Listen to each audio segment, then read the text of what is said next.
ವೀಕ್ಷಕರೇ, ಇವತ್ತು ನಾನು ಆಗಲೇ ಹೇಳಿದ ಹಾಗೆ ಒಬ್ಬ ಹೊಸ ಉದಯೋನ್ಮುಖ ನಟಿಯನ್ನ ಮತ್ತು ಕನ್ನಡ ಚಿತ್ರರಂಗದಲ್ಲಿ ಓಂ ಪ್ರಕಾಶ್ ರಾವ್ ಮತ್ತು ರೇಖಾ ದಾಸ್ ಎರಡು ಹೆಸರು ಬಹಳಷ್ಟು ವಿಷಯಗಳನ್ನ, ಬಹಳಷ್ಟು ಇತಿಹಾಸಗಳನ್ನ ನಮ್ಮೆದುರು ತೆರೆದಿಡುವಂತ ಹೆಸರು. ಈ ಎರಡು ವ್ಯಕ್ತಿಗಳ ಸಮಾಗಮದಲ್ಲಿ, ದಾಂಪತ್ಯದಲ್ಲಿ ಹುಟ್ಟಿದವಳು ಶ್ರಾವ್ಯ. ಶ್ರಾವ್ಯ ಈಗಾಗಲೇ ನಿಮಗೆ ಕಿರುತೆರೆಯ ಮೂಲಕ ಕೃಷ್ಣ ರುಕ್ಮಿಣಿ ಮತ್ತು ಕನಕ ಅನ್ನುವ ಧಾರಾವಾಹಿಯ ಮೂಲಕ ತನ್ನ ಮುದ್ದಾದ ಮುಖ ಮತ್ತು ಅಭಿನಯದಲ್ಲಿ ನಿಮ್ಮನ್ನ ಸೆಳೆದಿದ್ದಾಳೆ ಅನ್ನೋದನ್ನ ನಾನು ಪ್ರತ್ಯೇಕವಾಗಿ ಹೇಳಬೇಕಾಗಿಲ್ಲ.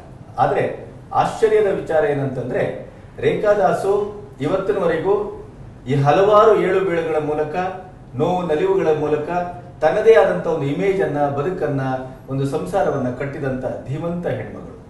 ಬಹಳ ಅದ್ಭುತ ನಟಿ. ಆ ನಟಿ ಎಷ್ಟರ ಮಟ್ಟಿಗೆ ಅಂತಂದ್ರೆ, ಕನ್ನಡದಲ್ಲಿ ಅಂಥ ಒಂದು ನಟನೆಯ ಮೂಲಕವೇ ತನ್ನ ಇತಿಹಾಸವನ್ನ, ಜನರನ್ನ, ನಿಮ್ಮನ್ನ ಸೆಳೆದಂತ ಕೆಲವೇ ಕೆಲವು ವ್ಯಕ್ತಿಗಳಲ್ಲಿ ಅವಳವರು. ಆ ರೀತಿಯ ಒಂದು ಅನುಭವದ ಬುತ್ತಿಯನ್ನ ತನ್ನ ಬೆನ್ನಲ್ಲಿ ಹೊತ್ತು ಕೂಡ ಬಿ ಫಾರ್ಮಸಿ ಓದಂತ, ಮೆಡಿಕಲ್ ಒಂದು ಟರ್ಮ್ಸ್ ಅಲ್ಲಿ ತನ್ನ ಜೀವನವನ್ನ ಕಟ್ಟಬೇಕಾದಂತ ತನ್ನದೇ ಆದ ಮಗಳನ್ನ ಈ ರಂಗಕ್ಕೆ ನೀನು ಹೋಗ್ಬೇಕು, ನಾನಿದ್ದೇನೆ, ಅಭಿನಯದ ಮೂಲಕ ನೀನು ಒಬ್ಬ ಅಭಿನೇತ್ರಿಯಾಗಿ ಬೆಳೆ ಅಂತ ಕಳಿಸಿದ್ದಾಳೆ ಅಂತ ಆದ್ರೆ, ಈ ಒಂದು ರಂಗದ ಬಗ್ಗೆ ಅವರಿಗಿರುವ ವಿಶ್ವಾಸವನ್ನ ನಾವು ಗಮನಿಸಬೇಕು. ಆ ಕಾರಣಕ್ಕಾಗಿ ಇವತ್ತು ಶ್ರಾವ್ಯ ಮೊದಲ ಸಿನಿಮಾವನ್ನ ಮಾಡ್ತಾ ಇದ್ದಾಳೆ, ಲೂಸ್ಗಳು ಅಂತ. ಆ ಒಂದು ಸಿನಿಮಾದ ಮೂಲಕ ತನ್ನ ಬಣ್ಣದ ಬದುಕನ್ನ ಆರಂಭಿಸ್ತಾ ಇದ್ದಾಳೆ. ಆ ಹೊತ್ತಿನಲ್ಲಿ ಮೊದಲ ಬಾರಿಗೆ ನಾನು ಅತ್ಯಂತ ಪ್ರೀತಿ ಮತ್ತು ಅಭಿಮಾನದಿಂದ ನಮ್ಮ ವೇದಿಕೆಗೆ ಅವಳನ್ನ ಇವತ್ತು ಆಹ್ವಾನಿಸಿದ್ದೇನೆ. ಅವಳು ಬಂದಿದ್ದಾಳೆ. ಮರಿ, ನಿನಗೆ ತುಂಬ ಹೃದಯದಿಂದ ಸ್ವಾಗತ. Wish you all the best. Thank you so much sir. Thank you. ಹೇಳಮ್ಮ, ನೀನು ಓದಿದ್ದು ನೋಡಿದ್ರೆ ನೀನು ಎಲ್ಲೋ ಒಂದು ಬೇರೆ ರೀತಿಯಲ್ಲಿ ನಿನ್ನ ಬದುಕನ್ನು ಕಟ್ಕೋಬೇಕಾಗಿತ್ತು. ಅದರ ಜೊತೆ ಅಪ್ಪನ ಅಮ್ಮನ ಬದುಕಿನ ಎಲ್ಲ ಏರಿಳಿತಗಳನ್ನ, ದ್ವಂದ್ವಗಳನ್ನ, ಎಲ್ಲೋ ಒಂದು ಕಡೆ ಒಬ್ಬ ಮಗುವಾಗಿ ನೀನು ಕೆಲವು ಸಂಕಟಗಳನ್ನು ಕೂಡ ಅನುಭವಿಸಿದ್ದೆ. ಆದರೂ ಈ ರಂಗಕ್ಕೆ ಬಂದಿಯಲ್ಲ, ಯಾವ ನಂಬಿಕೆಯಿಂದ ಬಂದೆ? ನಂಬಿಕೆ ನನ್ನ ಮೇಲೆ ನನಗೆ. ಫಸ್ಟ್ ಆಫ್ ಆಲ್ ಸರ್, ಲೈಫಲ್ಲಿ ಯಾವುದು ಶಾಶ್ವತ ಅಲ್ಲ ಸರ್.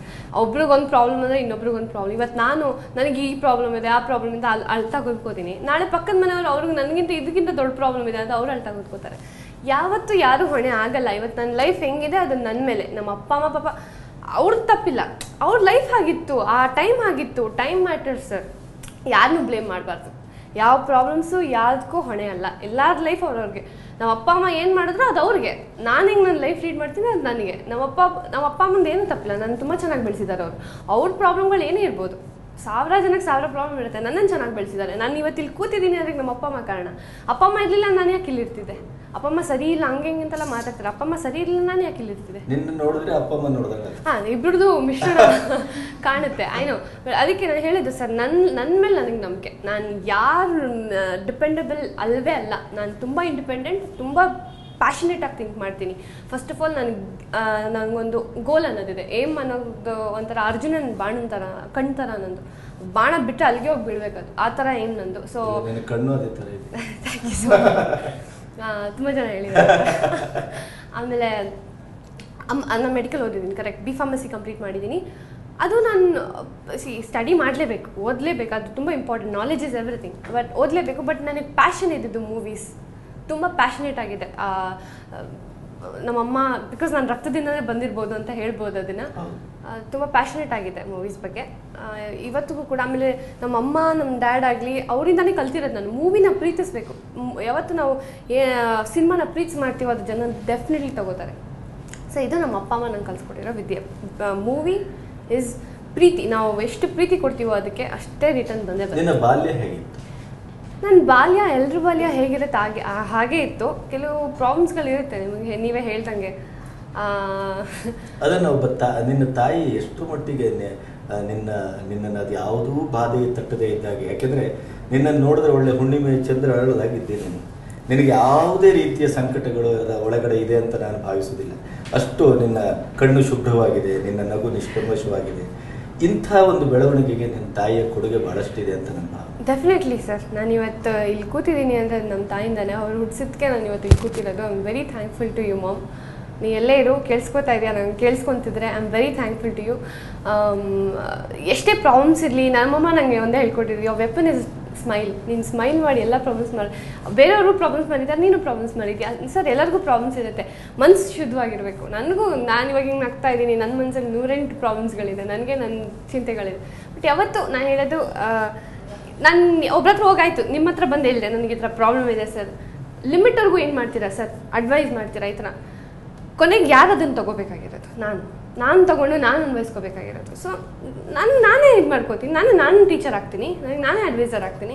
ಮೊದಲಿಂದನೂ ನಾನು ಅದೇ ಇದ್ರಲ್ಲಿ ಬೆಳೆದಿರೋದು. ಸ್ಟಡೀಸ್ ಮಾಡಬೇಕಾದ್ರೂ ಅಷ್ಟೇ, ನಾನು ಬಾಲ್ಯ ಆಗಲಿ, ನೀವು ಹೇಳ್ದಂಗೆ ಎಲ್ಲರೂ ಮಕ್ಕಳು ಬಾಲ್ಯ ಆಗಿತ್ತು, ಹಾಗೇ ಇತ್ತು. ನನಗೆ ಯಾವತ್ತೂ ಆ ಥರ ಫೀಲ್ ಆಗಿಲ್ಲ. ಹೌದು, ತುಂಬ ತರಲೆ ನಾನು. ಫಸ್ಟ್ ಆಫ್ ಆಲ್ ತುಂಬ ಕೇರ್ಲೆಸ್, ತುಂಬ ಕೇರ್ಲೆಸ್. ಒಂದು ಅಲ್ಲಿಟ್ಟರೆ ಮರ್ತೆ ಹೋಗಿರ್ತೀನಿ, ಅಲ್ಲಿ ಇಟ್ಟಿದ್ದೀನಿ, ಆಮೇಲೆ ಅನ್ಸ್ಕೊಳ್ಳೋದು ಎಲ್ಲೋ ಇಟ್ಟಿದೆ, ಆ ಥರ ಕೇರ್ಲೆಸ್ ತುಂಬ. ಶ್ರಾವ್ಯ, ನೀವೇ ಹೇಳಿದ್ರಿ ಚಿಕ್ಕದಿಂದನೂ ಗೊತ್ತಿತ್ತು ನಾನು ಸಿನಿಮಾನೇ ಮಾಡಬೇಕು, ಹೀರೋಯಿನೇ ಆಗಬೇಕು ಅಂತ.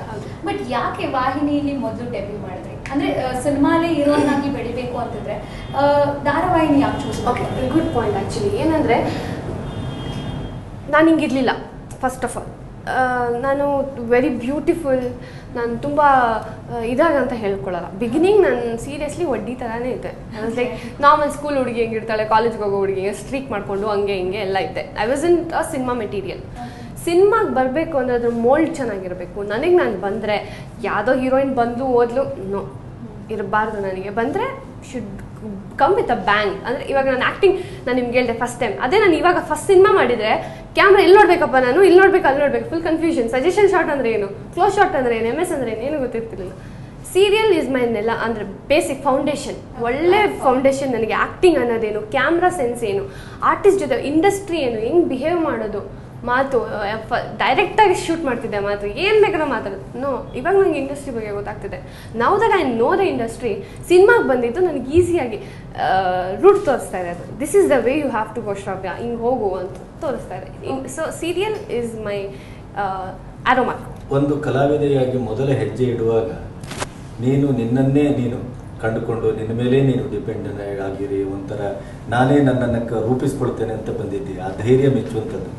ಆದರೆ ಏನನ್ನ ಅಂದುಕೊಂಡು ಬಂದಿದ್ದೆ, ನಿನ್ನ ಗೋಲ್ ಏನು, ಯಾವ ಮಟ್ಟಕ್ಕೆ ಬೆಳೆಯಬೇಕು ಅಂತ ಅಂದ್ಕೊಂಡಿದ್ದೆ? ಯಾರೋ ನನ್ನ ದೊಡ್ಡ ಮನುಷ್ಯರು ಹೇಳಿದ್ದಾರೆ, ಏಮ್ ಮಾಡಿದ್ರೆ ದೂರಕ್ಕೆ ಏಮ್ ಮಾಡ್ಬೇಕಂತ, ಈ ಆವ್ರೇಜ್ ಎಲ್ಲ ಏಮ್ ಮಾಡಬಾರ್ದಂತೆ. ಇರಬೇಕು ಅಂದರೆ 7 ಸ್ಟಾರ್ ಹೋಟ್ಲಲ್ಲಿ ಇರಬೇಕು, 5 ಸ್ಟಾರ್ ಹೋಟ್ಲಲ್ಲೂ ಇರಬಾರ್ದು. ಆ ಥರ ಏಮ್ ಮಾಡು ಅಂತ ನಂಗೆ ಯಾರೋ ಒಬ್ರು ಹೇಳಿದರು. ನನ್ನ ಏಮ್ ಯಾವತ್ತು ಟಾಪ್ ನಂಬರ್ 1, 2 ಅಲ್ಲೂ ಇರಬಾರ್ದು. ನನ್ನ ಹಠ ಅದು. ನಾನು ಇದ್ದರೆ ನಾನು ನಂಬರ್ 1 ಪೊಸಿಷನಲ್ಲಿ ಇರಬೇಕು. ಸೊ ಕನ್ನಡ ಇಂಡಸ್ಟ್ರಿಯಲ್ಲಿ ನಂಬರ್ 1 ಟಾಪ್ ಹೀರೋಯಿನ್ ಆಗಿರಬೇಕು ಅಂತಲೇ ನನ್ನ ಆಸೆ. ಸೊ ಶ್ರಾವ್ಯ ಅವ್ರಿಗೆ ಲೂಸ್ಗಳು ಚಿತ್ರ ಒಂದು ಪ್ಲಾಟ್ಫಾರ್ಮ್ ಕೊಡುತ್ತೆ ಅಂತ? ಡೆಫಿನೆಟ್ಲಿ ಕೊಡುತ್ತೆ. ಬಿಕಾಸ್ ನೀವು ಒಂದು ಹೀರೋಯಿನ್ನ ಹೆಂಗೆ ನೋಡ್ತೀರಾ, ಮಾತಾಡ್ತಾಳೆ, ಲವ್ ಮಾಡ್ತಾಳೆ, ಹಾಗಿದೆ. ಇವಾಗ ಮುದ್ದು ಕ್ಯಾರೆಕ್ಟರ್. ಈ ಕ್ಯಾರೆಕ್ಟರ್ ನೀವು ನೋಡಿದಾಗ ಈ ಥರ ಒಂದು ಹುಡುಗಿನ ನನ್ನ ಲೈಫಲ್ಲಿ ಲವ್ ಮಾಡಬೇಕು ಅಂತ ಪ್ರತಿಯೊಂದು ಹುಡುಗಿಗೂ ಅನ್ಸುತ್ತೆ. ನಾನು ಈ ಥರ ಒಂದು ಹುಡುಗಿನ ಲವ್ ಮಾಡಬೇಕು, ಅವ್ನು ಪ್ರತಿಯೊಂದು ಹುಡುಗಿಗೂ ಪ್ರೀತಿ ಅಂದರೆ ಇಷ್ಟು ಮುದ್ದತೆ ಇದೆಯಾ ಪ್ರೀತಿಯಲ್ಲಿ ಅಂತ ಗೊತ್ತಾಗುತ್ತೆ. ಸೊ ನೆಕ್ಸ್ಟ್ ನನಗನ್ಸುತ್ತೆ it will definitely be a very good platform for me. ವೈಯಕ್ತಿಕವಾಗಿ ನಿನ್ನ ರಿಯಲ್ ಲೈಫಲ್ಲಿ ಪ್ರೀತಿ ಅಂದರೆ ನಿನ್ನ ವ್ಯಾಖ್ಯೆ? ಪ್ರೀತಿ ಎಲ್ಲ ಕಡೆ ಇದೆ ಸರ್. ಇವಾಗ ನಾವು ಕೂತ್ಕೊಂಡು ಮಾತಾಡ್ತಿದ್ದೀವಿ ಅಂದರೆ ಅದು ನಾವು ಪ್ರೀತಿ, ನೀವು ನನ್ನ ಮೇಲೆ ಇರೋ ಪ್ರೀತಿ, ನನಗೆ ನಿಮ್ಮ ಮೇಲೆ ಇರೋ ಪ್ರೀತಿ. ಸೊ ಎಲ್ಲ ಕಡೆ ಪ್ರೀತಿ ಇದೆ. Just spread love. ನಾನು ಬಿಲೀವ್ ಮಾಡೋದು ಅದನ್ನು. ಎಲ್ಲ ಹೋದರೂ ಪ್ರೀತಿ ಸ್ಪ್ರೆಡ್ ಮಾಡಬೇಕು.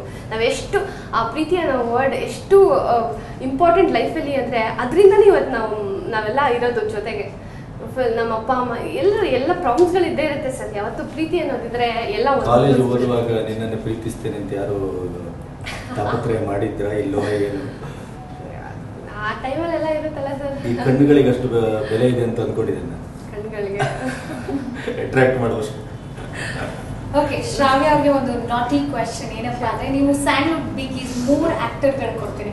Challenging star Darshan, power star Appu, ಹಾಗೆಯೇ ಗೋಲ್ಡ್ ಸ್ಟಾರ್ ಗಣೇಶ್. ಇವ್ರು 3 ಐ ಮೀನ್ ಜನರಲಿ ನೀವು ಯಾರ ಜೊತೆ ಆದರೂ ಡಿನ್ನರ್ ಡೇಟ್ ಹೋಗ್ಬೇಕಂದ್ರೆ ಯಾರ ಜೊತೆ ಹೋಗ್ತೀವಿ? ಓಕೆ, ನನ್ನ ಫ್ರೆಂಡ್ಸ್ಗೆ ಎಲ್ಲರಿಗೂ ಗೊತ್ತಿದ್ದು. ಬಟ್ ಓಕೆ, ಇವತ್ತು ಪಬ್ಲಿಕ್ ಮಾಡ್ತಿದ್ದೀನಿ. ನಾನು very secret admirer and a very die heart fan of power star Appu. ಅವ್ರು ಕಂಡ್ರೆ ನಂಗೆ ಎಷ್ಟು ಇಷ್ಟ ಅಂದರೆ ಇವತ್ತವರೆಗೂ ನಾನು ಅವ್ರನ್ನ ಮಾತಾಡ್ಸಿಲ್ಲ, ಇವತ್ತವರೆಗೂ ನಾನು ಅವ್ರನ್ನ ಮೀಟ್ ಮಾಡಿಲ್ಲ. ಅವ್ರ ಬಗ್ಗೆ ಕೇಳಿರೋದಷ್ಟೇ, ಆಮೇಲೆ ಅವ್ರನ್ನ ನೋಡಿರೋದಷ್ಟೇ. ಆ ಸ್ಮೈಲ್, ಆ ಕಣ್ಣೇ ನೀವು ನನ್ನ ಬಗ್ಗೆ ಅಟ್ರಾಕ್ಟಿವ್ ಅಂದ್ರಿ. ಅವ್ರ ಕಣ್ಣು ನನ್ನ ಎಷ್ಟು ಅಟ್ರಾಕ್ಟ್ ಮಾಡುತ್ತೆ ಅಂದರೆ, sir if you are seeing it, ನಾನು ನಿಮ್ಮ ಜೊತೆ ಒಂದೇ ಒಂದು ಡ್ರೀಮ್ ಡೇಟ್ ಡೇಟ್ ಹೋಗ್ಬೇಕು ಅಂತ ಇಷ್ಟಪಡ್ತೀನಿ. Very good. ಎಲ್ಲದರಲ್ಲೂ ಬೋಲ್ಡ್ ಇದೆಯಪ್ಪ ನೀನು. ನಿನ್ನ ಬೇರೆ ಬೇರೆ ಹವ್ಯಾಸಗಳೇನು? ಹವ್ಯಾಸ ತುಂಬ ಬುಕ್ ಓದ್ತೀನಿ. ನಾನು ಮಲಗಬೇಕಾದ್ರೆ ಬುಕ್ ಓದ್ಕೊಂಡೆ ಮಲಗೋದು. ನಂಗೆ ಅದೊಂಥರ ಯಾವ ಹೆಲ್ದಿ ರೀತಿಯ ಪುಸ್ತಕ? ನಾವೆಲ್ಸ್ ಅಂದರೆ ನಿಕೋಲಸ್ ಸ್ಪಾರ್ಕ್ಸ್ ಬರೆದಿರೋದು ತುಂಬ ಓದ್ತೀನಿ. ಆಮೇಲೆ ಡ್ಯಾನ್ಸಿಂಗ್ ತುಂಬ ಮಾಡ್ತೀನಿ, ಯೋಗ, ಜಿಮ್, ಎರೋಬಿಕ್ಸ್. ನನ್ನ ಫಿಟ್ನೆಸ್ ತುಂಬ ಮೇಂಟೈನ್ ಮಾಡ್ತೀನಿ. ನನ್ನ ಫಿಟ್ನೆಸ್ ಈ ನಡುವೆ ತುಂಬ ಇಂಪಾರ್ಟೆಂಟ್ ಆಗಿಬಿಟ್ಟಿದೆ. ನಿನ್ನ ಬದುಕಿನ ಬಗ್ಗೆ ಏನು ಕನಸಿದೆ? ಅಮ್ಮನ ಬದುಕು ನೋಡಿದ್ದಿ, ಅಪ್ಪನ ಬದುಕು ನೋಡಿದ್ದಿ, ಅದರ ಮಧ್ಯೆ ನೀನು ಬೆಳೆದಿದ್ದಿ. ಬದುಕಿನ ಒಂದು ವ್ಯಾಖ್ಯಾನವನ್ನೇ ಮಾಡುವಷ್ಟು ನಿನ್ನ ಹತ್ರ ಎರಡೂ ಕಡೆಯ ಒಂದು ವಸ್ತುಗಳಿದೆ. ನೀನು ಕಂಡುಕೊಳ್ಳೋ ಬದುಕೇನು? Simple sir. ನನಗೆ ಎಲ್ಲರ ಲೈಫು ಡಿಫ್ರೆಂಟ್ ಆಗಿದೆ. ಪಾಪ ಒಬ್ರದ್ದು ಒಂದು ಸ್ಟೋರಿ ಅಂದರೆ ಇನ್ನೊಬ್ರದ್ದು ಇನ್ನೊಂದು ಸ್ಟೋರಿ. ಹಾಗೆ ನಮ್ಮ ಅಪ್ಪ ಅಮ್ಮಂದು ಇರ್ಬೋದು, ಒಂದು ಸ್ಟೋರಿ ಇರ್ಬೋದು. ನನ್ನ ಬದುಕಿನ ಬಗ್ಗೆ ನಾನು ಏನೂ ಕನಸು ಕಟ್ಕೊಂಡಿಲ್ಲ ಸರ್. ಹೀಗೆ ಆಗಬೇಕು ನನ್ನ ಲೈಫ್, ಹೀಗೆ ಇರಬೇಕು ಅಂತ ನನಗೇನೂ ಇಲ್ಲ. ಈ ಥರ it should be a very simple and sophisticated life ಅಷ್ಟೇ. ನನಗೆ ಸಿಂಪಲ್ ಆಗಿರಲಿ, ಏನೇ ಕಾಂಪ್ಲಿಕೇಶನ್ಸ್ ಬೇಡ, ನೋ ಕಾಂಪ್ಲಿಕೇಶನ್ಸ್, ಸಿಂಪಲ್ ಆಗಿ ಒಂದು ಲೈಫ್. ಓಕೆ, ಇಷ್ಟು ಪ್ರಾಬ್ಲಮ್ಸ್ ಇತ್ತು ಇರ್ಬೋದು, ಆದರೆ ಖುಷಿಯಾಗಿ ಇಷ್ಟ ಚೆನ್ನಾಗಿದ್ದಾಳೆ ಲೈಫಲ್ಲಿ ಅಂತ ಹೇಳಿದ್ರೆ ಸಾಕು. ನನ್ನ ಮಗಳ ಹೆಸರು ಶ್ರಾವ್ಯ, ಹಾಗಾಗಿ ನನ್ನ ಮಗಳ ಹಾಗೆ ಇದ್ದೆ. ನೀನು ಒಳ್ಳೇದಾಗಲಿ, ನಿನ್ನ ನಗು ಬರ್ತದೇ ಇರಲಿ, ನಿನ್ನ ಎಲ್ಲ ಗೋಲ್ಗಳು ರೀಚ್ ಆಗಲಿ. ಆಮೇಲೆ ರೇಖಾ ದಾಸು ಮತ್ತು ಓಂ ಪ್ರಕಾಶ್ ರಾವ್ ಇಬ್ಬರಿಗೂ ಇಂಥ ಒಂದು ಮಗಳಿದ್ಲಲ್ಲ ಅನ್ನುವಂಥ ಧನ್ಯತೆಯನ್ನು ತರುವ ಹಾಗೆ ನೀನು ಬೆಳೆ ಅಂತ ಆಶೀರ್ವಾದ ಮಾಡ್ತೀನಿ. Thank you so much. All the best.